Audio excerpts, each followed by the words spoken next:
Okay, Dan here today with your homebrew how-to. We're going to bottle my pumpkin ale. First thing we're going to start with is just some bottles and some bleach water. About a cup of bleach to 5 gallons. I usually use some sanitizer, but I've been reusing it and it's frozen out in the garage, so this is what we're doing today.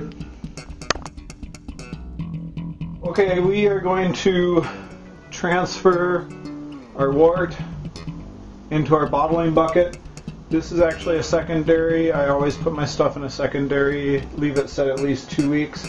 This has actually been sitting for a total of, oh gosh, probably 7 weeks. 3 weeks in primary, 4 weeks in a secondary. Give or take, I'm not really sure. I didn't mark it this time.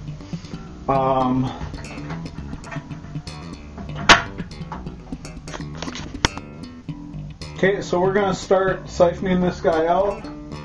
We make sure we're at least beer level. Suck till you see beer coming and drop that guy in.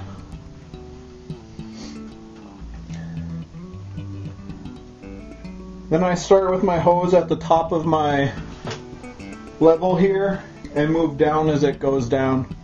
I find less sediment that way.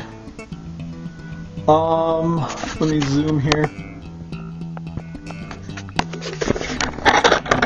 If you look, we got a nice clear beer. I usually use gelatin. I don't in this one, or I didn't in this one, just because it's been so cool in the basement. I figured it'd clear, and I actually ended up leaving it way longer than I thought I would.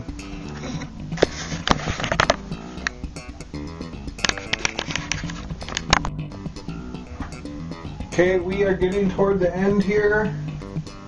This is actually kind of a small batch. I made it out of pumpkins from the garden, so I wanted to try and get a lot of pumpkin flavor, so I thought I'd go with a pretty small batch and use a lot of pumpkin in it.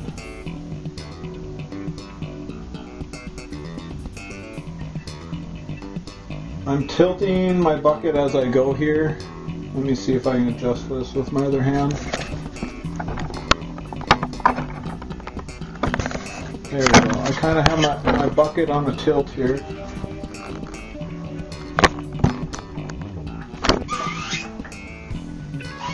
And right as we start to see our nasty stuff,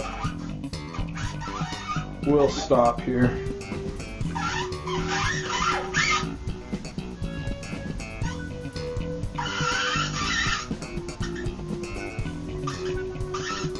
Okay, now we're sucking nasty, so we'll just take our hose out.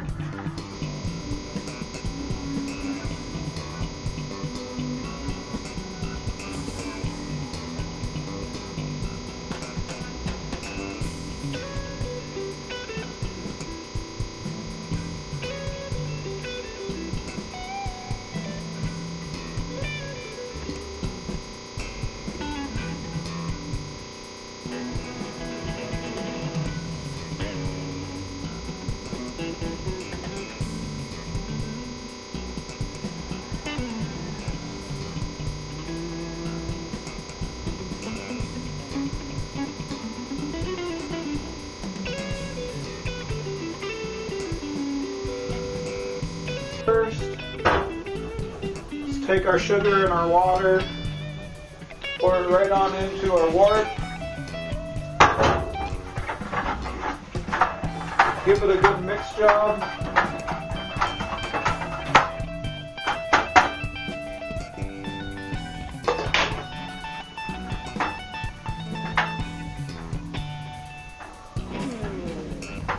And once again, I'm going to start this guy the way I always do.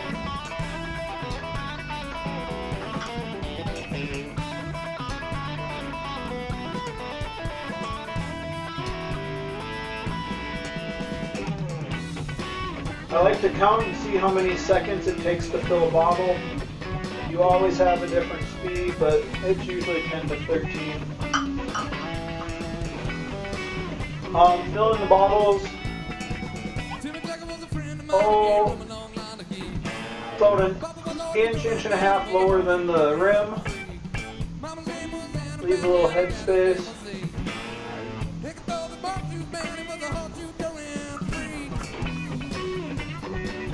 I like to use this old milk crate just to line up my bottles. And I don't have to worry about them falling or whatever. I do it right over my drain here.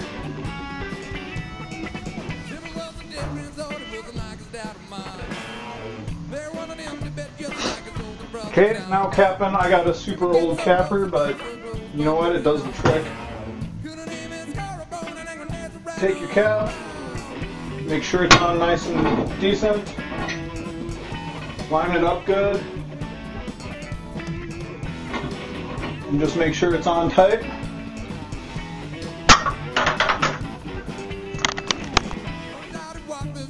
Okay, this part's pretty easy. Take the bottle, wipe the top, give it a good shake just so everything gets mixed well.